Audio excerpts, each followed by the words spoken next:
ভারতীয় এক সাংবাদিক খুব কৌতূহল নিয়ে জিজ্ঞেস করলেন, রিশাদ হোসেন ছেলেটা কেমন? রিশাদের ছোটবেলায় কোচের হোয়াটসঅ্যাপ নম্বরও চাইলেন। নীলফামারীর দীর্ঘদেহী লেগ স্পিনারকে নিয়ে ভারতীয় সাংবাদিকের আগ্রহের কারণটা জানা গেল একটু পর। ভারতের বিপক্ষে টি-20 সিরিজে ভালো করলে রিশাদের ডাক পড়তে পারে আইপিএলে। এমন কিছু হলে রিশাদ হয়ে যাবেন বড় খবর। সেজন্যই আগেই খোঁজখবর নিয়ে রাখতে চান সেই সাংবাদিক। রিশাদ এমন এক লেগ স্পিনার যিনি শেষের দিকে মারতেও পারেন, দারুণ ফিল্ডারও। আইপিএলে এমন খেলোয়াড়ই তো চাই। শুধু রিশাদ নন, আজ শুরু বাংলাদেশ ভারত টি-20 সিরিজে বাংলাদেশে তাসকিন আহমেদ, শরীফুল ইসলাম, তানজিম হাসান, তাওহিদ হৃদয়ের দিকেও নাকি আইপিএলে স্কাউটের চোখ থাকবে। তাসকিনের মধ্যেই লঙ্কা প্রিমিয়াম লিগ অর্থাৎ এলপিএল ও জিম আফ্রো টি10 লিগে খেলে ফ্রাঞ্চাইজি দুনিয়ার স্বাদ পেয়েছেন। এলপিএল খেলেছেন শরীফুলও, তবে আইপিএল তো আইপিএলই। ভারতের এক সাংবাদিকের ভাষায় আইপিএল হলো ক্রিকেটের মেহফিল, যেখানে ক্রিকেট বিশ্ব জড়ো হয়ে এক মঞ্চে।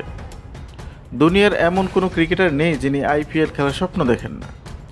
টি-20 বিশ্বকাপ রেকর্ড গড়া বোলিং করে একের পর এক ফ্রাঞ্চাইজি টুর্নামেন্ট ডাক পাচ্ছেন রিশাদ। জিম আফ্রো টি10 লিগের দল হারারে বোল্টস তাকে সরাসরি চুক্তিতে দলে নিয়েছে।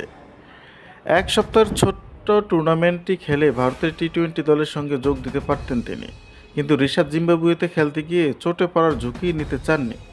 ভারত সিরিজে তিনি সুস্থ থেকে শতভাগ দিয়ে খেলতে চান। এর আগে কানাডার গ্লোবাল টি-20 ও অস্ট্রেলিয়া বিগ ব্যাশ লিগে ডাক পেয়েছেন রিশাদ। গত জুনে টি-20 বিশ্বকাপে বাংলাদেশ হয়ে এক আসরের সর্বোচ্চ 14 উইকেট রেকর্ড করার পরই তার সামনে খুলে যায় বৈশ্বিক টি-20-র দুয়ার। টরন্টো ন্যাশনালস তাকে দলে নিয়েছিল, কিন্তু ব্যক্তিগত কারণে যেতে পারেননি এই টুর্নামেন্টে।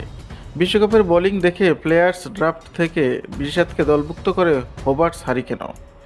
যদিও রিকি পন্টিংয়ের দলের হয়ে রিশাদ বিগ ব্যাশে খেলার সম্ভাবনা তেমন একটা নেই, জাতীয় দলের ব্যস্ততা আছে। একই সময়ে বিপিএল হওয়ার সম্ভাবনা।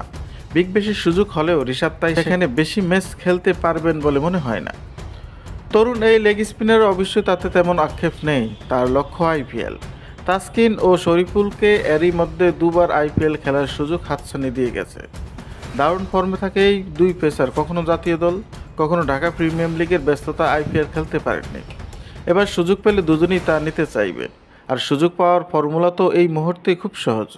ভারতের বিপক্ষে তাদের মাঠে ভালো করলে আরও একবার সামনে খুলতে পারে আইপিএলের দরজা। আইপিএলে খেলার স্বপ্ন দেখেছেন তানজিমও। বিশ্বকাপে 7 ম্যাচে 11 উইকেট নেওয়া এই পেসার জিম আফ্রো বিগ ব্যাশের ড্রাফটে নাম দিয়েছেন। দল না পেলেও তার সঙ্গে কয়েকটি ফ্রাঞ্চাইজি যোগাযোগ করেছে। ভারত সিরিজে ভালো করলে আইপিএলে দলগুলো নিশ্চয়ই যোগাযোগ করবে। ভারত সফরের দল ঘোষণার আগে তানজিম প্রথম আলোকে বলেছেন, ক্রিকেটার হিসেবে অগ্রাধিকার দেশে ক্রিকেটের। দেশের হয়ে ভালো করতে থেকে যদি ফ্রাঞ্চাইজি ক্রিকেট সুযোগ পাই, তাহলে অবশ্যই সেখানেও খেলতে চাইব। সেটা অন্য রকম অভিজ্ঞতা হতে পারে। ফ্রাঞ্চাইজি ক্রিকেট সব দেশের সেরা খেলোয়াড় খেলে, দ্রুত অনেক অভিজ্ঞতা অর্জন করা যায়।